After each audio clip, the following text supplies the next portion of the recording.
2020년 8월 30일 주일 오전 예배를 교회와 또 각 가정에서 영상으로 하나님 앞에 예배를 드리겠습니다. 다 같이 기도하시겠습니다.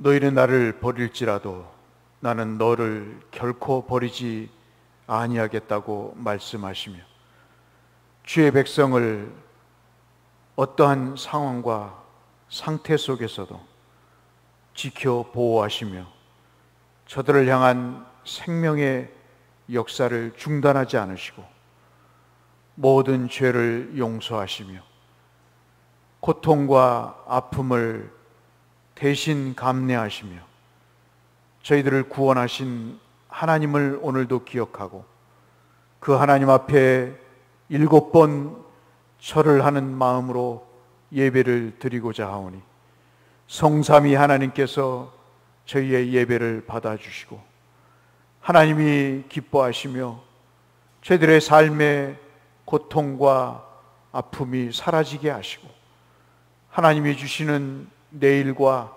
희망의 오늘이 있을 수 있도록 주여 은혜 베풀어 주옵소서.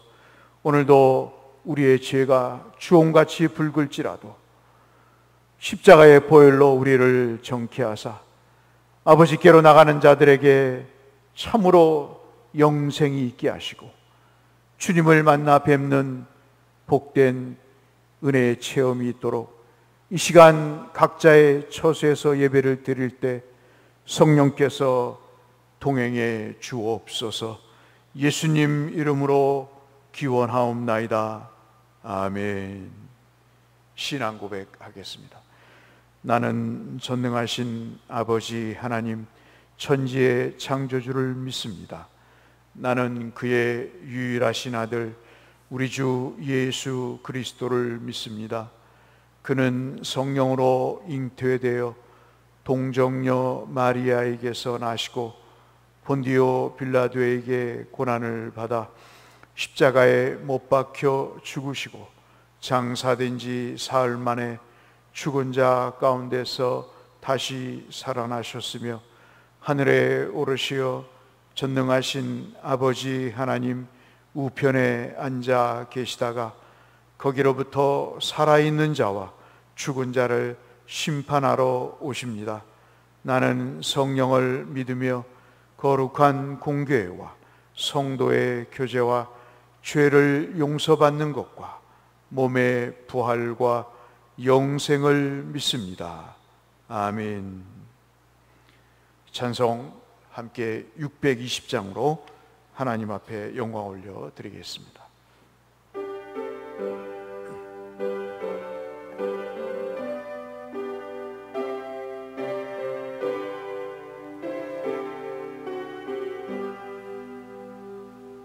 여기에 모인 우리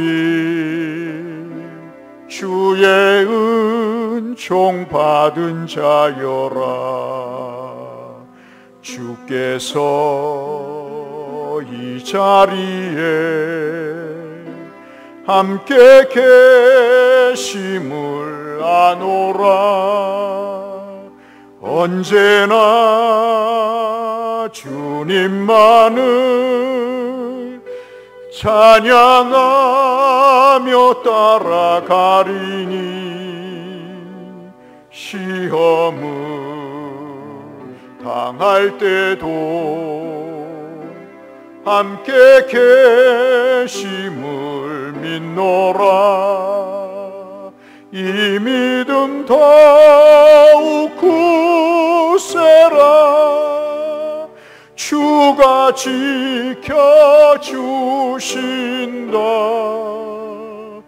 어두운 밤에도 주의 밝은 빛 인도하여 주신다. 주님이 뜻하시니 헤아리기 어렵더라도 언제나 주 뜻 안에 내가 있음을 아노라. 사랑과 말씀들이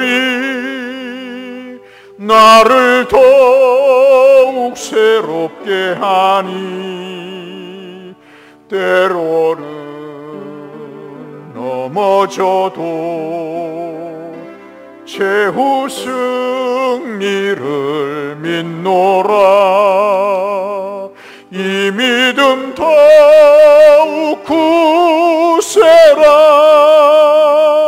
주가 지켜주신다. 어두운 밤에도 주의 밝은 빛 인도하여 주신다. 여기에 모인 우리 사랑받는 주의 자녀라. 주께서 뜻하신 바 우리 통해 펼치신다. 고통과 슬픔 중에 더욱 주님을 의지하오니 어려움 이겨내고 주님 더욱 찬양하라. 이 믿음 더욱 굳세라. 주가 지켜주신다. 어두운 밤에도 주의 밝은 빛 인도하여 주신다. 이 시간 함께 기도하실까요? 비록 물리적으로 떨어져 있지만 서로를 위해서, 서로의 심령에 하나님의 은혜가 가득하시기를 위해서 함께 기도해 주시고요. 마음과 몸이 아픈 성도님들 있습니다. 경제적으로든 또는 상황적으로 어려움에 처한 성도들을 위해서, 편치 않는 아픈 성도들을 위해서 또 한번 기도하시고요. 지금도 말씀을 전하는 각국에서 목숨을 걸고 선교 사역을 감당하시는 선교사님들, 미자리교회 농어촌교회 목사님들의 사역을 위해서 또 함께 기도했으면 좋겠습니다. 우리 세 가지 기도의 제목을 가지고 주님 앞에 기도로 나가겠습니다. 누군가를 위해서 기도할 수 있다는 것이 얼마나 감사한 일이요. 어려운 상황에서도 주께 부르질 수 있다는 것이 얼마나 큰 특권이요 복인지를 주여 저희들이 절감하면서 오늘도 우리의 심령에 각자의 영혼 속에 하나님이 부어주시는 은혜가 충만하기를 위해서 기도합니다. 위로받을 자가 위로받게 하여 주시고, 나음을 얻을 자가 나음을 받게 하시고, 고침을 받을 자가 고침을 받게 하셔서 보지 못하는 것 보게 하시고, 듣지 못하는 것 듣게 하시고, 알지 못하는 것 알게 하셔서 주님 만나는 기쁨으로 주 하나님 우리의 영혼이 소생함을 얻게 하여 주옵소서. 하나님 아버지, 희망이 없는 세대 속에 절망과 아버지라며 아픔 속에 있는 모든 이에게 성령께서 찾아와 주셔서 그것이 마가의 다락방이 되게 하여 주시고, 성령의 감동함으로 주여 저들이 담대하며 기뻐 주를 찬양할 수 있는 성령의 아버지 하나님의 감동의 역사가 주여 각자의 처소에서 예배를 드리는 모든 자에게 주여 은혜를 내리워 주옵소서. 아픈 성도들이 있습니다. 힘겨운 성도들이 있습니다. 하나님 아버지 앞에 부르짖는 영혼들이 있습니다. 육신의 질병을 고쳐 주옵소서. 마음의 상처를 치료하여 주옵소서. 하나님 아버지 갈 바를 모르는 자들에게, 어찌할 바를 모르는 자들에게 주 하나님 방향이 되어 주시고 길이 되어 주셔서 저들이 있어야 할 것, 저들이 하나님 아버지 회복되어야 될 것, 저들이 나음을 얻어야 될 모든 것들의 공급원이 되어 주옵소서. 오늘 하나님의 말씀을 증거하는 세계 각지에 흩어져서 주의 복음을 증거하는 하나님 나라 확장을 위해 쓰는 주의 선선교사님들을 기억하시고 하나님 아버지 처한 용편에 따라 저들을 모든 위험에서 건져주시고 사탄의 계계에서 저들을 주 하나님 보호해 주시옵니다. 하나님 아버지 물질로 환경으로 건강으로 어려움을 겪고 있는 그 사역에 걸림돌이 없도록 하나님 모든 것을 제거해 주시고 하늘의 기쁨의 열매들이 선교 현장에 맺히게 하여 주옵소서. 평소에도 아버지 하나님의 어려움 속에 개척교회와 미자립교회 농어촌교회를 이끌고 계시는데 코로나19로 인해 더더욱 어려움에 처한 아버지 하나님이여 국내 모든 사역자들을 주께서 기억하시고 하나님 아버지 위기 때 하나님 기근의 때 주께서 믿음의 아버지 하나님이여 성령의 은사의 아버지 하나님의 능력의 씨를 뿌려주셔서 거두고도 남음이 있게 하시고 주여 아버지 하나님의 재생살의 기쁨이 있게 하여 주시고 하나님이 여호와 이르러 마련해 주시는 은혜가 있도록 주여 도와주옵소서. 오늘도 아버지 하나님의 말씀 가운데 은혜가 있게 하시고 창세기 33장을 통해서 야곱과 에서를 통해서 들려주시는 하나님의 메시지가 우리를 새롭게 하시는 은혜의 시간으로 역사되게 하여 주옵소서. 주님 앞에 모든 것을 맡기오며 예수님 이름으로 기도 올리옵나이다. 아멘.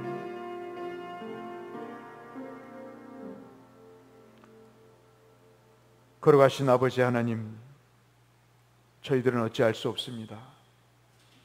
저희들은 흙으로 빚어진 인간 피조물이라 하나님 손에 생사 화복이 있음을 고백하며 오늘도 아버지 하나님 주님 앞에 무릎으로 나아갑니다.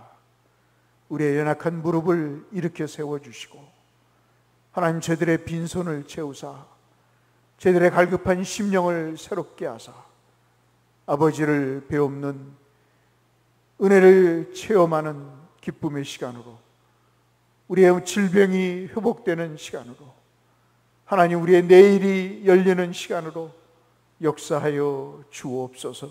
모든 성도들의 각양각색의 형편과 처지를 기억하시고 하나님 앞에 무릎 꿇는 자들 모두에게 주의 영육간에 신령한 곳과 기름진 곳으로 복을 내려 주옵소서. 예수님 이름으로 축원하옵나이다. 아멘. 하나님 말씀 보겠습니다. 창세기 33장 1절에서 11절의 말씀.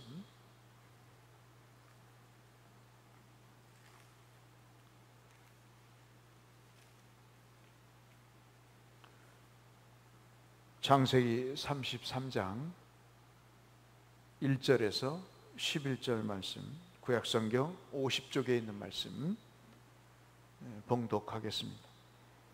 야곱이 눈을 들어보니 에서가 400명의 장정을 거느리고 오고 있는지라 그의 자식들을 나누어 레아와 라헬과 두 여종에게 맡기고 여종들과 그들의 자식들은 앞에 두고 레아와 그의 자식들은 그 다음에 두고 라헬과 요셉은 뒤에 두고 자기는 그들 앞에서 나아가되 몸을 7번 땅에 굽히며 그의 형 에서에게 가까이 가니 에서가 달려와서 그를 맞이하여 안고 목을 어긋 맞추어 그와 입 맞추고 서로 우는지라.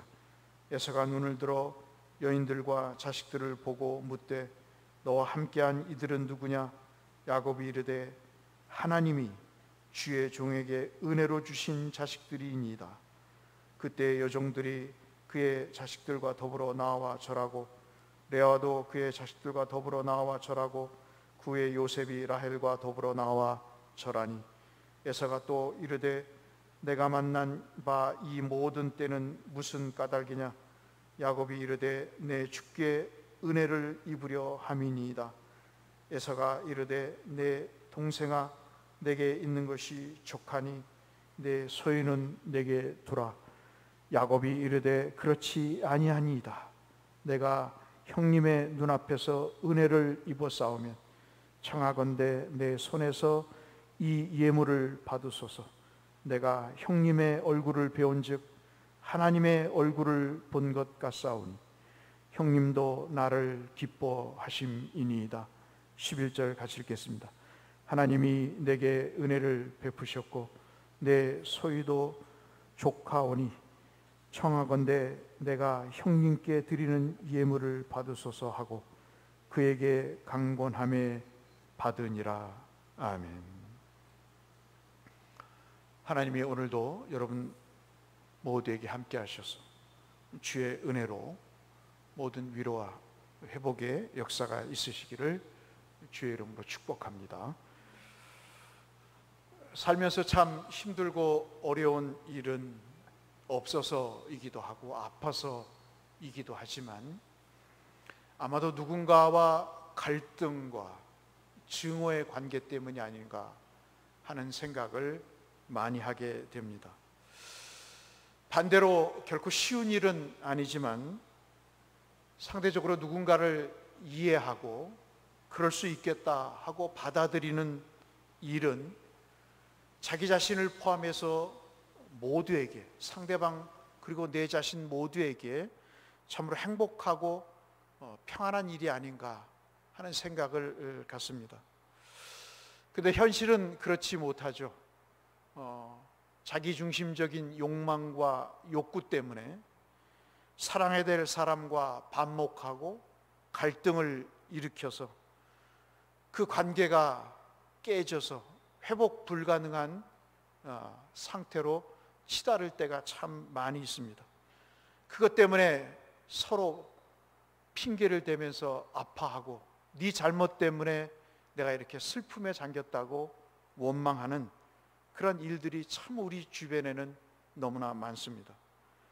조금만 더 신중하게 말하고 절제하고 상대를 이해하면서 받아들였다면 얼마나 좋을까, 좋은 결과가 나왔을까 하는 그런 후회를 하지만 반대로 오직 자기 중심적으로 생각하고 판단하고 행동함으로 인해서 관계가 그르쳐지고 말씀드린 대로 갈등과 증오로 치닫는 일들 때문에 우리는 참 아프기 그지없는 나날들을 지내왔습니다.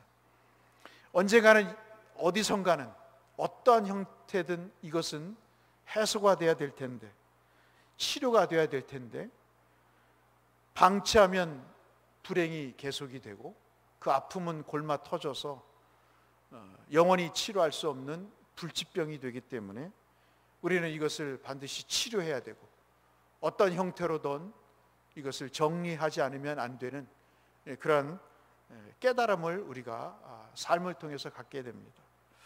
이와 유사한 일들이 지금 창세기 33장 아시는 대로 야곱과 에서의 관계 속에서 벌어지게 됩니다. 야곱과 에서가 운명적으로 만나죠. 20년 만에 만납니다. 원수는 외나무 다리에서 만나나요? 좌우간 서로 어떤 상황인지 모르지만 만나게 됩니다. 400명을 이끌고 자기에게로 온다는 소식을 듣고 야곱은 에서에게 이제 모든 것을 겁니다. 자기의 몸종 그리고 몸종에서 난 자식들을 맨 앞에 세우고 그리고 자기의 와이프인 레아를 그리고 그 자녀들을 그 다음에 위치시키고 마지막 자기가 가장 사랑했던 라헬과 그에게서 난 요셉과 자녀들 그리고 자기 자신은 종전과는 달리 맨 앞에 서서 32장에서는 맨 뒤에 있었지만 33장에서는 맨 앞에 서서 에서를 맞이하게 됩니다. 정면 돌파의 시도를 하게 되죠. 이제는 결정을 봐야 된다고 하는 그의 담대하고 단호한 모습을 보게 됩니다. 우리는 살면서 이런 것이 참 필요하죠. 용기 있는 앞섬이 필요합니다. 뒤에 물러가서 숨고 그리고 모른 채 비아냥거리는 그런 태도보다는 앞에 나가서 모든 것을 직면하고 그것을 대면해서 헤쳐나가는 용기도 우리에게 믿음의 한 요소라고 볼 수 있겠습니다. 그러나 또 이 라헬을 그리고 요셉을 맨 뒤에 위치시키고 자기의 몸종 둘과 레아를 앞과 그 다음에 위치시키는 것으로 인해서 그는 또 한 번 라헬을 사랑하는, 레아를 덜 사랑하고 여종들을 덜 사랑하는 그런 편의 모습도 고쳐지지 않음을 우리가 또 보게 됩니다. 지금까지 이 순간까지 야곱은 형 에서가 자기를 복수할 것이다 라고 생각을 했습니다. 적어도 복수가 없다 할지라도 20년간 뼈 빠지게 번 재물을 아깝게도 형에게 고스란히 내어줘야 된다고 하는 심적인 부담감이 그의 마음을 짓누르는 좌우간 이래저래 편치 못한 그런 상황에 놓여 있습니다. 더 이상 에서를 피할 수 없는 상황이 되자 무릎을 꿇고 형에게 7번 절을 합니다. 참으로 인상적인 일이죠. 형의 모든 것을 빼앗았던 형의 본능을 이용해서 자기의 것을 취했던 과거의 20년 전의 야곱의 모습과는 전혀 다르게 인생의 결정적인 상황을 해결해야 되는 상황 속에서 무릎을 꿇는 야곱의 모습이 참으로 이채롭습니다.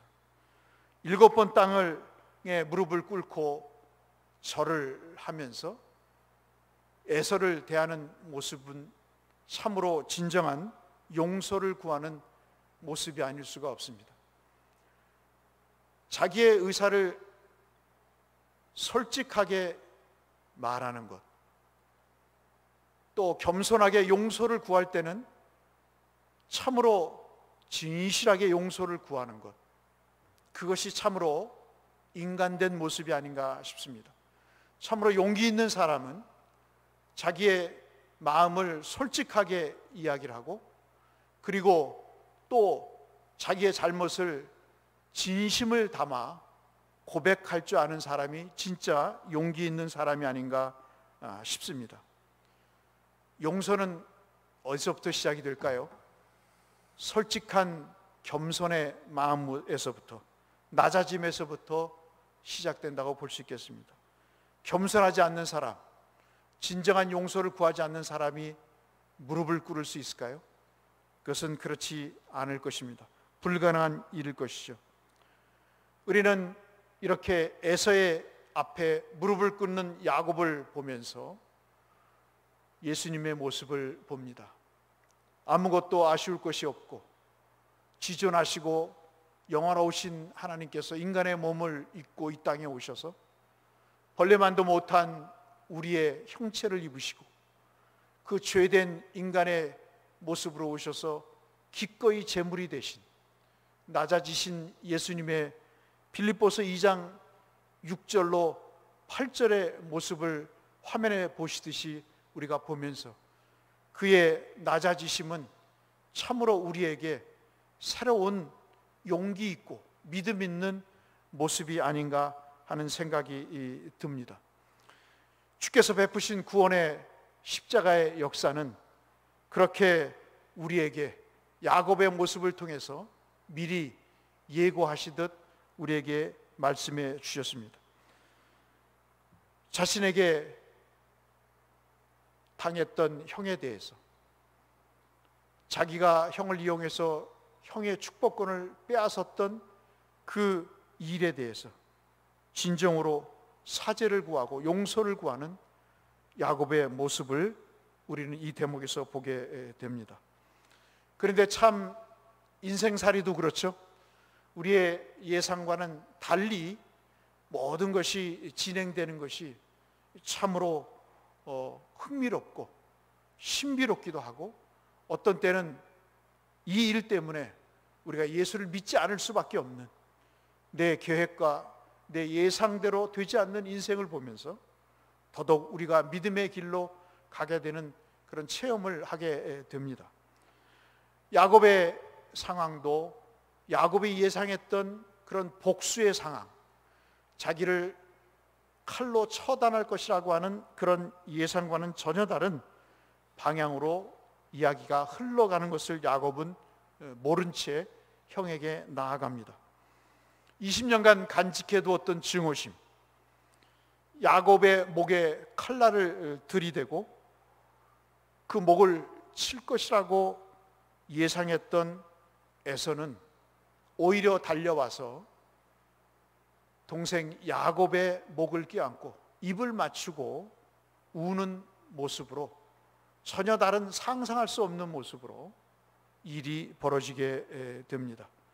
공포 그 이상으로 두려워했던 형을 만나고 오히려 형이 자기를 환대하고 용서하는 모습을 통해서 너무 기뻐서 야곱은 울었을 것이고요, 자기 동생에게 품었던, 동생을 죽이려고 했던 그 악한 생각이 얼마나 그 의도가 부끄러웠는가를 자책하면서 슬퍼서 에서도 울었을 것이다, 이렇게 추측을 해봅니다.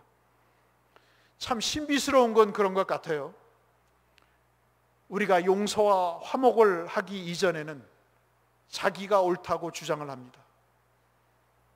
부부간의 싸움을 통해서도, 동료 간의 싸움을 통해서도 네가 잘못해서 이런 결과가 나온 거지, 나에게는 전혀 문제가 없다고 싸우다가도 서로 용서하고 화해가 되는 그 순간, 그런 용서와 화해의 터널을 지나는 순간 내가 못 봤던 나의 잘못을 발견하는 것, 내가 참으로 보지 못하고 알지 못했던 나의 잘못을 깨닫게 되는 것이 용서와 화해의 위력이 아닌가 하는 생각을 이 장면을 통해서 또 해보게 됩니다.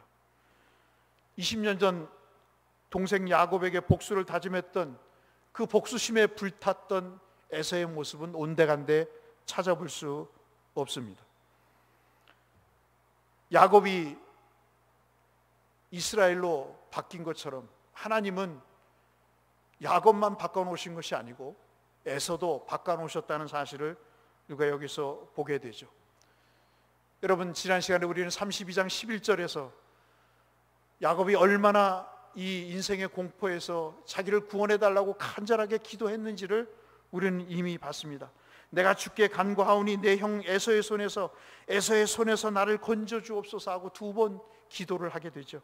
내가 그를 두려워함은 그가 와서 나와 내 처자들을 칠까 겁나기 때문이다 그랬습니다. 자초한 인생에, 자초한 위험과 두려움에 어쩔할 바를 모르는 인간의 참 어리석은 모습을 우리는 보면서도, 그래도 이 기도를 들으셔서 그 인생의 난관들을 헤쳐가도록 하시는 하나님의 또 자비로우심을 우리가 보게 됩니다. 야곱과 에서는 부둥켜 안고 울게 됩니다. 극적인 화해가 이루어진 것이죠. 사랑하는 성도 여러분, 깨어진 평화스러워야 될 이 관계, 그래도 다시 회복해야 될 첫 번째 우리가 디뎌야 될 길은 우리 자신이 마땅히 해야 될 의무를 해야 된다는 것입니다. 그래, 갈라서자. 너는 너고 나다, 나는 나다라는 식의 끝까지 자기의 고집을 포기하지 않는 것, 그것처럼 비겁한 일이 없겠죠. 한 번쯤은 생각을 해보고, 상대방이 나에게 상처를 줬다고 생각을 하지만 그러한 정황들이 있고 그러한 물증들이 있고 그러한 심증이 있지만, 그러나 또한 상대적으로 내가 저 사람에게 씻을 수 없는 상처를 준 것이 없는가를 한 번쯤은 돌아보는 일도 우리에게는 우리가 해야 될 의무가 아닌가 하는 생각을 갖게 됩니다. 깨졌지만 다시 평화의 관계를 회복하기 위해서는 이렇게 나를 돌아보는 일이 필요하고요, 또 내가 해야 될 의무 중에 하나가 뭐냐면 야곱처럼 에서에게 가까이 가는 것이죠. 멀리 떨어져서 비아냥거리고 속으로 비웃고 겉으로는 웃지만 속으로는 욕을 하는 그런 비겁한 태도가 아닌, 앞서 말씀드린 정면으로 나가서 자기의 잘못을 인정하고 엎드려 절을 하는 이러한 화해의 의무의 행동이 관계 회복에 새로운 평화를 마련하지 않을까요? 만약에 이것이 없다면 상처는 골마 터져서 암덩어리가 돼서 더 이상 관계를 회복할 수 없는 극한 단계로 치닫게 된다는 사실도 우리가 꼭 기억해야 될 대목이 아닌가 싶습니다. 형 에서의 복수를 달래기 위해서 그는 막대한 선물을 준비를 하죠. 자기 자신의 생명과도 같은 재물을 형에게 줘야 된다는 부담감이 있었다 말씀을 드렸습니다. 그러나 그것보다 더 중요한 것은, 재물보다 더 중요한 생명이 문제가 그에게는 더 필요하다고 봤던 것이죠. 좌우간 재물을 통해서 형을 달래기로 작정을 하고, 그리고 또 그가 가족들을 존과 레아와 라헬의 순으로 배열을 하면서, 그리고 맨 앞에 자기가 쓰면서 모든 대책을 간구했던 야곱의 계획은 에서가 자신을 용서하는 것으로 무색해지는 그러한 상황으로 바뀌게 됩니다. 우리도 그렇지 않습니까? 두려웠어요. 걱정이 됐습니다. 밤잠을 이루지 못했습니다. 지난번 바비의 사건도 최근의 일처럼 그랬던 것이죠. 밤잠을 못 자고 어떻게 될까를 전전긍긍 했을 때 그 위험 속에서 그 위험을 타파하기 위한 계획들이 무색해지는 그런 경우들을 우리가 겪게 되면서 하나님 은혜가 아니고서는 살 수 없다는 사실을 우리가 생각하게 됩니다. 아이러니하게도 400명의 병사들은 자기의 목을 노리러 왔던 사람들이 아닌 야곱의 마지막 여행을 호위하려고 했던 호위병이었고, 그의 모든 안전을 도모하기 위한 에서의 배려였음을 통해서 야곱의 지금까지 살아왔던 삶의 스타일, 꾀를 부리고 계략을 피웠던 것이 얼마나, 그로 인해 갈등과 번민으로 이어졌던 것이 얼마나 무지했던가를 오히려 에서는 따갑게 야곱에게 회초리를 드는 그러한 상황으로 바뀌게 되는 것이죠. 용서는 그런 위력이 있는 것입니다. 때리는 것보다, 욕을 하는 것보다, 비난을 하는 것보다, 무리를 앞세워서 여론을 조성해서 산 사람을 매장하는 것보다 용서는 따갑게 사람에게 그 사람을 채찍하는 위력이 있고, 비난과 조롱과 따돌림은 사람을 망가뜨리게 하지만 용서는 한 사람을 올바르게 세워가는, 온전하게 회복시켜가는 그런 힘과 능력이 있음을, 치료의 능력이 있음을 에서의 야곱의 이 재회 장면을 통해서 우리가 보게 됩니다. 야곱은 전혀 생각지 못했던 그런 일을 겪으면서 자신의 안위와 안전을 위해서 그동안 꾸며왔던 수많은 일들이 얼마나 부질없는 일이었는가를 그가 알게 됩니다. 나이를 먹으면서 우리가 생각하는 단 한 가지의 깨닫게 되는 교훈이 있죠. 내 고집을 피워서 될 일이 없다는 것입니다. 내 주장을 앞세워서 행복해질 그런 가능성은 거의 없다는 것이죠. 모든 것이 부질없어 져버렸다고 하는 그런 생각만이 우리 속에 남게 되는 것은 시간의 위력일까요? 아니면 성숙해져가는 하나의 양상일까요? 얼마나 무익한 일들이 우리에게 많았습니까? 무엇 하나를 얻기 위해서 상대방을 이용하고, 무엇 하나를 이루기 위해서 사람들을 긁어 모으고, 없는 일을 있는 것처럼 만들어서 여론을 조성하고, 새해를 귀합해서 자기의 존재감을 드러냄으로 인해서 상대방에게 아픔과 좌절과 공동체의 실망을 안겨주는 일들, 그런 일들은 우리가 지금도 겪고 있고 앞으로도 겪을 것입니다. 야곱은 계속해서 자신만을 위해서 세웠던 계획을, 그 계략을 이제는 포기해야 되는 것이 지혜라고 하는 사실을 에서와의 지혜를 통해서 깨닫게 되고, 그것이 얼마나 무익한 것인가를 하나님이 그에게 알게 하시게 되는 장면입니다. 저는 오늘 이 대목에서 여러분과 이 부분을 함께 나누고 싶습니다. 우리가 꼭 확인해야 될 한 가지의 내용들이 있습니다. 다른 것은 잊어버리셔도 이것은 꼭 기억하셔야 될 내용입니다. 무엇이냐면 야곱의 근본적인 문제가 무엇이었냐 하는 것입니다. 야곱의 근본적인 문제는 그의 인격의 문제도 아니고, 그의 상황의 문제도 아니고, 그의 어떠한 가족의 분위기의 문제도 아닌, 혈통의 문제도 아닌, 그의 근본적인 문제는 신앙의 문제였다는 사실이죠. 여러분 한번 생각해 보십시오. 아버지와 형을 속이는 일, 그것은 무엇을 이야기하는 걸까요? 얼마나 야곱이 하나님을 절대적으로 신뢰하지 못했는가에 대한 반증이 아닐까요? 우리가 하나님을 신뢰하고 하나님을 철석같이 믿는다면 왜 사람을 이용할까요? 왜 사람에게 상처를 줄까요? 왜 사람을 귀합해서 자기의 목적을 달성하려고 할까요? 믿는 사람은, 하나님을 절대적으로 신뢰하는 사람은 속이는 일을 하지 않습니다. 거짓을 진실처럼 말하지 않습니다. 그로 인해서 남에게 상처를 주거나 관계를 단절시키는 일을, 그런 어리석은 일을 하지 않습니다. 사랑하는 성도 여러분, 꼭 기억하십시오. 이런 하나님과의 불신앙으로 인한 관계가 단절될 때 인간의 관계도 단절된다는 사실을 여러분 꼭 기억하시기를 바랍니다.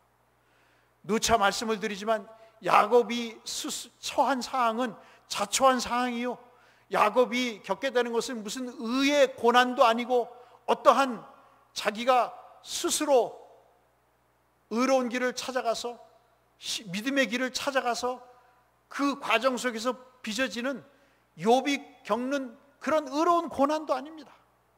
자기의 불신앙으로 인해서 자기 스스로 자초한 일들로 인해 벌어진 두려움과 고통, 상처와 관계 단절이 그의 결과였던 것이죠.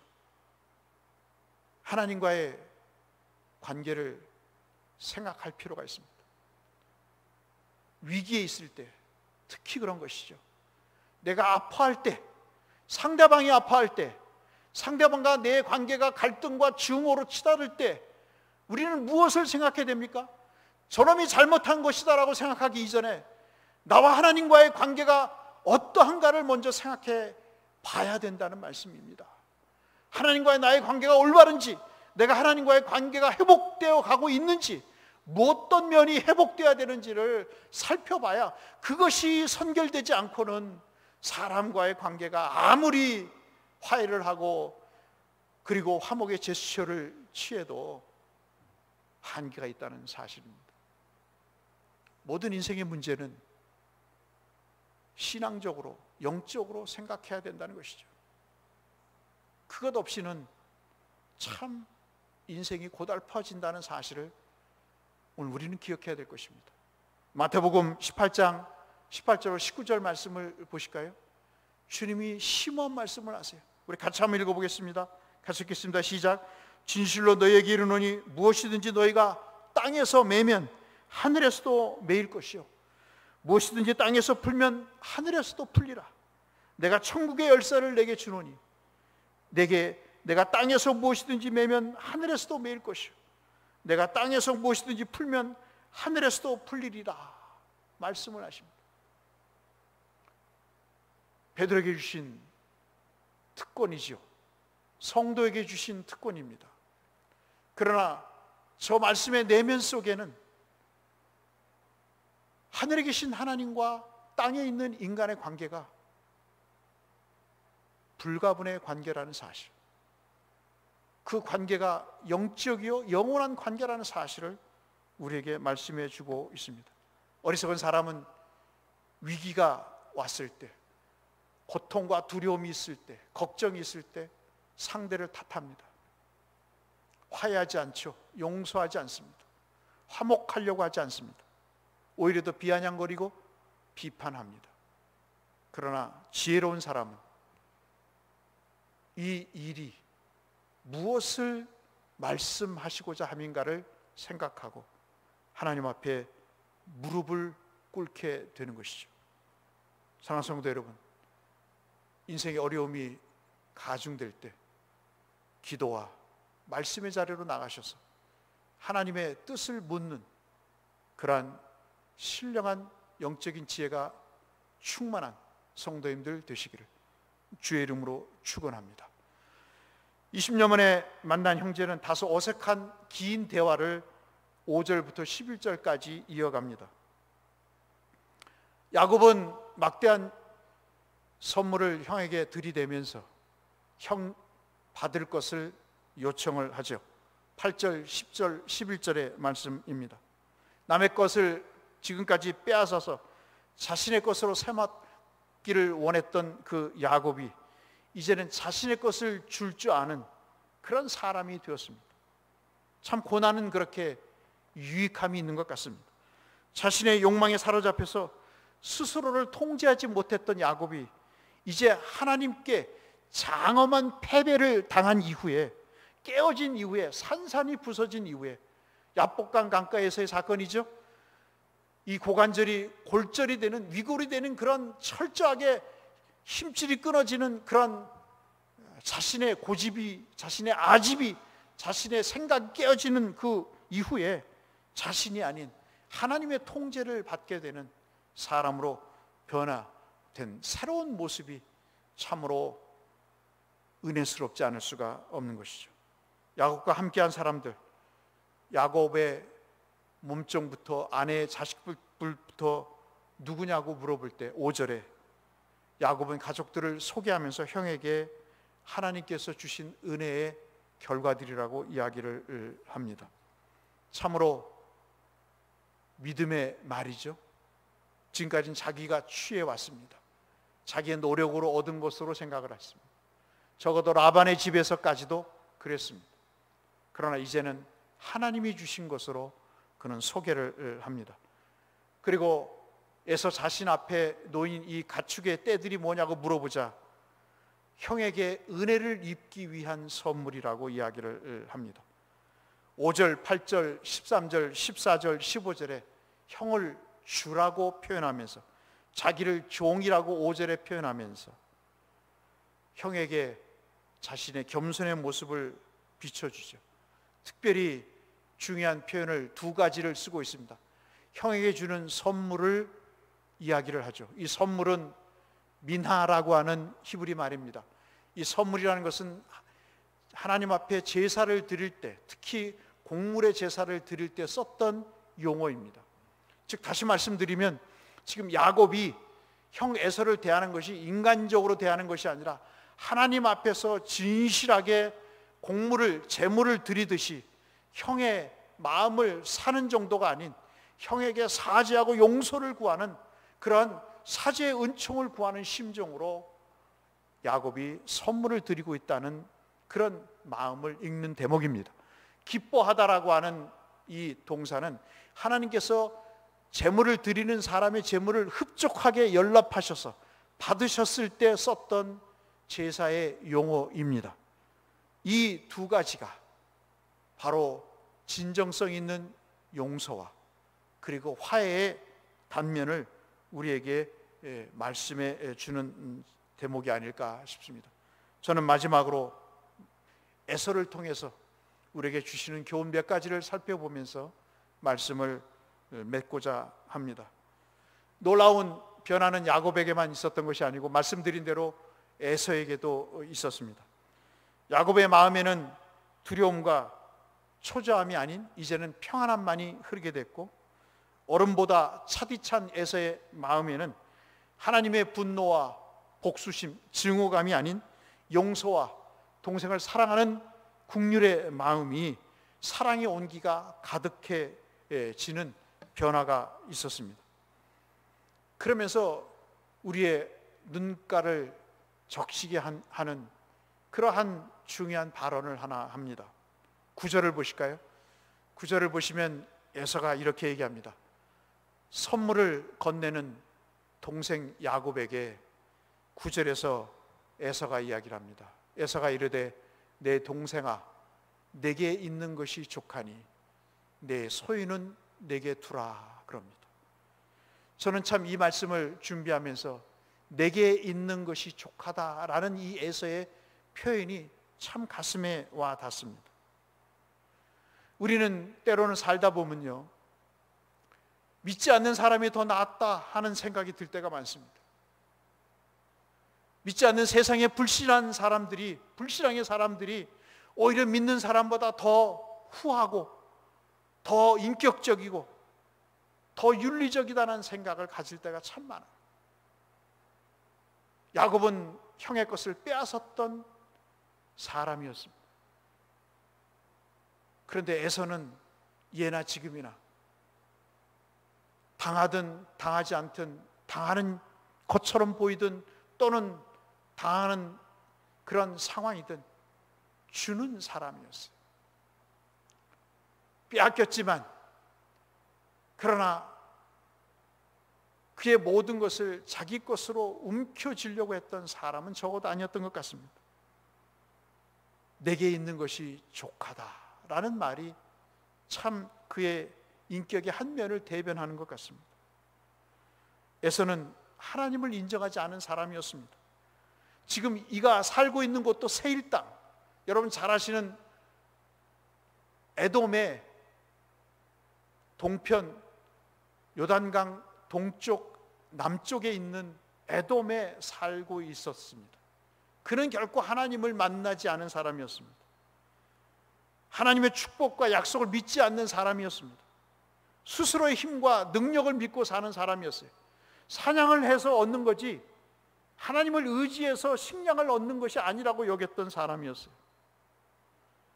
그래서 기름진 재물을 자기 힘으로, 실력으로 얻었던 사람이었습니다. 그러나 적어도 남을 속여서, 하나님을 믿는다고 하면서도 남을 속여서 자신의 것을 빼앗는 사람은 결코 아니었습니다. 재물이 많고 적음을 떠나서 그것과 관계없이 에서처럼 자기가 갖고 있는 것이 족하다고 말할 수 있는 그런 사람, 자기의 것이 부족하다, 나는 왜 용원양 욕골이냐, 나는 왜 이런 집안에서 태어나서 이렇게 불행의 삶을 사느냐고 생각하는 사람과는 차원이 다른, 내가 많고 적다 할지라도 내 아파트가 2억이 되든 1억이 되든 저 10억, 20억이 되는 아파트와 비교하지 않고 내가 갖고 있는 것이 족하다고 여기면서 자족할 줄 아는 그런 사람, 그것이 얼마나 멋있는 삶의 모습일까요? 믿는다고 하면서도 거짓을 말하고 남의 탓을 하는 그러한 사람보다는 정직하지 않을까요? 저희는 오늘 본문을 통해서 이러한 화해와 용서뿐만 아니라 삶을 진실하게 살아가는 그러한 한 사람의 모습을 보면서 우리가 갖춰야 될 믿음의 한 단면을, 한 요소를 찾게 됩니다. 그것도 에서를 통해서 말이죠. 사랑하는 성도 여러분, 주님은 그렇게 우리의 화해와 용서의 중보자가 되셨습니다. 그리고 주님은 자신의 삶을 자족할 줄 아는 그런 삶으로 사셨습니다.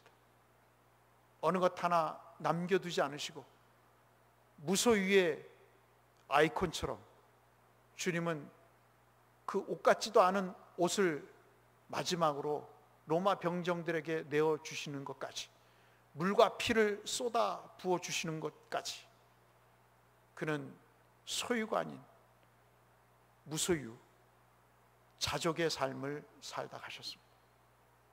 중보와 그리고 자족이라고 하는 이 두 단어는 아마도 우리가 창세기 33장을 묵상하면서 우리가 깊이 간직해야 될 내용이 아닌가 싶습니다. 오늘은 용서하십시다, 화해하십시다, 그리고 자족하십시다 하는 그런 취지의 말씀으로 말씀을 나눴습니다. 이 은혜가 우리 모두에게 있으시기를 주의 이름으로 축원합니다. 기도하겠습니다. 사랑하시는 아버지 하나님, 내 욕심과 욕망 때문에, 욕구 때문에 더 이상의 인생의 비극이 없게 하시고 아픔과 고통이 없게 하시고 주님이 주시는 샬롬, 평안함이 충만하게 역사하여 주옵소서. 하나님 아버지, 용서하게 하시고 자족할 수 있도록 우리에게 은혜를 베풀어 주옵소서. 예수님 이름으로 축원하옵나이다. 아멘. 말씀을 기억하시면서 400장 찬송하시고 준비하신 예물 주 앞에 드리겠습니다.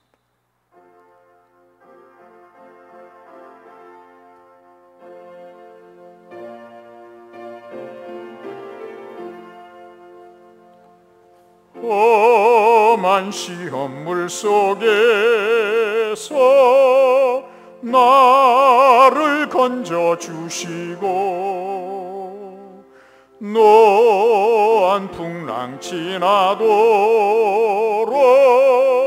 나를 숨겨주소서. 주여 나를 돌보시사 고이 품어주시고 험한 풍파 지나도록 나를 숨겨주소서. 권세 능력 무한하사 모든 시험 이기고 풍랑까지 다스리는 주님 앞에 비오니 주여 나를 돌보시사 고이 품어주시고 험한 풍파 지나도록 나를 숨겨주소서. 죄악길에 빠지니 몸 캄캄한데 헤매며 부르짖는 나의 들으소서 내 주여. 주여 나를 돌보시사 고이 품어주시고 험한 풍파 지나도록 나를 숨겨주소서. 아멘.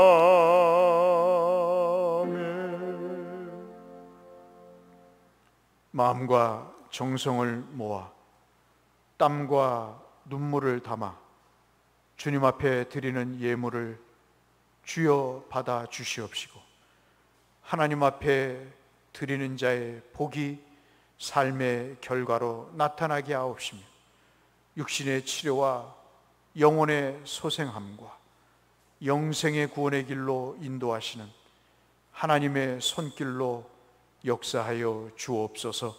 말할 수 없는 아픔과 어려움 속에서도 주님을 믿고 의지하는 마음 하나로 믿음으로 버텨나가고 있는 성도들을 주께서 기억해 주시고 하나님 아버지 치료하고 위로해 주시사 하나님 때문에 살만 나게 하시고 주님 때문에 희망이 보이게 하시고 주님 때문에 모든 시험과 풍랑이 잔잔해지는 귀한 은혜 체험케 하여 주옵소서. 이 한 주간도 성령께서 우리와 동행하셔서 위태한 곳 면케 하시고 악올 골짜기라도 주님 동행해 주셔서 우리의 지팡이가 되어주시고 우리의 막대기가 되어주심으로 사나웠고 흉악한 모든 하나님 영적인 세력 속에서 그리고 하나님 물질의 빈곤 속에서 저희들을 새롭게 축복하여 주옵소서. 이 한 주간도 우리의 모든 삶을 주장하여 주시기를, 모든 성도들의 삶을 금태들로 축복하여 주시기를 간절히 소원하오며 예수님 이름으로 축원하옵나이다. 아멘. 감사합니다. 코로나가 확산이 돼서 이번 주가 큰 고비가 될 것이라고 보는데요. 질병본부에서는 2,000명까지 예상이 돼서 치료와 진료의 시스템이 붕괴될 위기에 놓였다고 할 정도로 여러분 뉴스에서 보시듯이 3단계 조치를 취해야 될 정도로 그렇게 좀 상황이 악화되고 있어서 너무나 가슴이 아프고 어떻게 해야 될지를 잘 모르겠습니다. 그저 하나님 앞에 기도할 수밖에 없는 그런 상황인데요. 이번 한 주간 성도들의 모든 건강과 안전을 위해서 함께 기도해 주시고요. 또 가급적이면 외출과 그리고 또 모임을 삼가하는 것도 또 개인 위생에 철저히 기하는 것도 우리가 또 해야 될 도리가 아닌가 싶습니다. 여러 가지 코로나 감염으로 인해서 영상 예배를 드리는 문제에 관해서 교회 내부에서도 한국교회 내부에서도 갈등이 있는 것 같습니다. 그러나 지금은 편가르기 할 때가 아닌 것 같고요. 어떻게든 우리가 믿음으로 회복해야 될 문제이고 오늘 주신 말씀처럼 우리가 서로 화목하고 위에서 기도하는 것이 우리에게 더 필요한 일이 아닌가 싶습니다. 주일 예배, 새벽기도, 수요 예배의 문제는 이번 주에 추위를 지켜본 연후에 저희들이 더 기도하고 또 회의 과정을 통해서 추후에 알려드리도록 그렇게 하겠습니다. 교회를 위해서, 성도들을 위해서, 또 선교사님들을 위해서 계속 기도해 주시기를 다시 한번 부탁의 말씀을 드립니다. 다른 광고와 내용들은 교회 단체 문자를 참조해 주시길 바라고요. 다 같이 일어나셔서 내가 주인 삼은 모든 것 찬송하시고 축도로 예배를 마치도록 하겠습니다.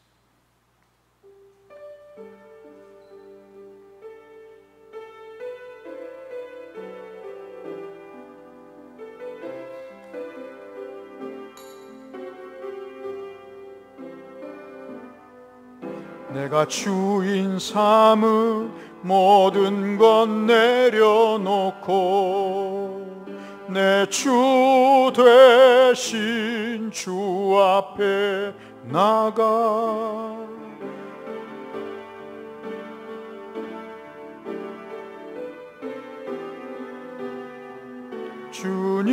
주님만 사랑해 내가 주인 삼은 모든 것 내려놓고 내 주 대신 주 앞에 나가 내가 사랑했던 모든 것 내려놓고 주님만 사랑해 주 사랑 거친 풍랑에도 깊은 바다처럼 나를 잠잠케 해 주 사랑 내 영혼의 반석 그 사랑 위에 서리.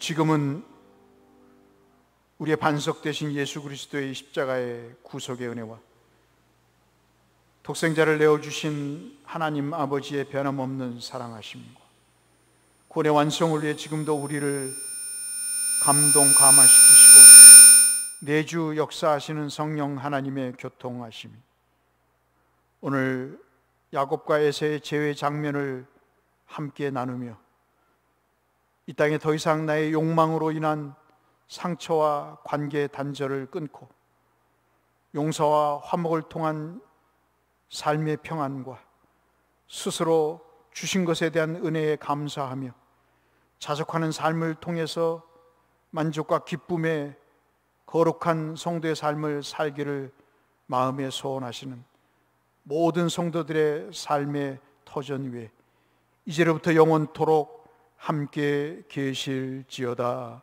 아멘.